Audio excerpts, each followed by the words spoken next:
आज आपली ही पुढची 2 चिन्ह होणार आहेत का आणि हा पुढा.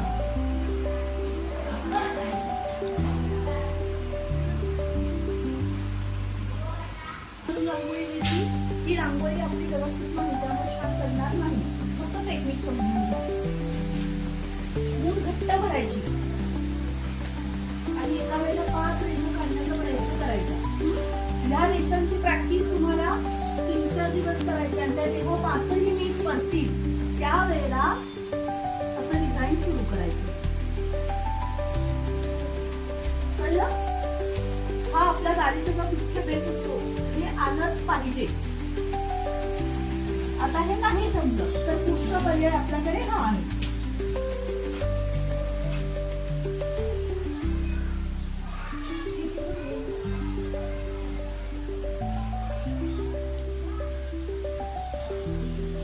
कमी आहे आपण हे इकडे ट्राय करूया.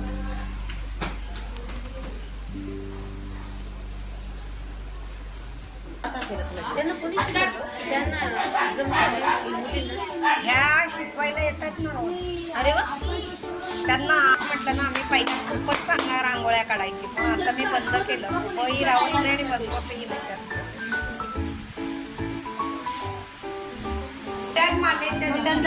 आपल्याला प्राचीताई ह्या स्वतःहून एक स्टेटस बघितला आणि स्वतःहून म्हणाल्या की असं तर मुलींना शिकवायला मिळालं तर मी घेऊन मोफत शिकू शकेल. म्हणजे आता तिथून येताना रांगोळी वगैरे घेऊन आल्या, स्वखर्चाने आल्या, स्वखर्चाने जातात आणि 3 दिवस सातत्याने त्या वेळेवर येऊन विद्यार्थ्यांना त्यांनी अतिशय चांगल्या पद्धतीने संस्कार भारती रांगोळी शिकवली आहे. माहिती आहे आपली परंपरा आहे त्या परंपरेप्रमाणे आम्ही त्यांची एक हा शारदा उत्सव आहे त्या निमित्ताने एक खणा नारळाची ओटी भरतोय ती त्यांनी स्वीकारावी अशी मी विनंती करते.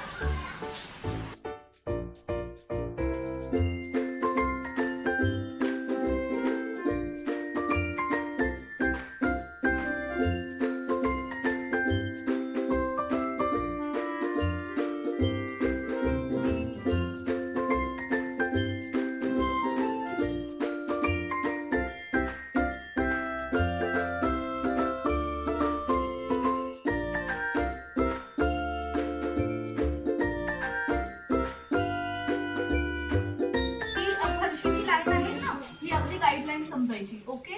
एक काढलं की त्याच्यामधून दुसरं, त्याच्यामधून दुसरं एक्सटेन्शन एकाला एक जोडत पुढे जायचं. मधलं टोक आहे त्याला जोडून पुढे. ठीक आहे. हे एक झालं. आता उलट. आणि हे उलट काढताना सुद्धा ही टोक समोरासमोर आली पाहिजे. ज्यांना बिंदू छान सगळ्यांनी इथे बघा. आता आपल्याला रेषा काढायच्यात पण आता साध्या रेषांमध्ये वेळ नाही घालवायचा. डायरेक्ट असं ही काढत घेऊ.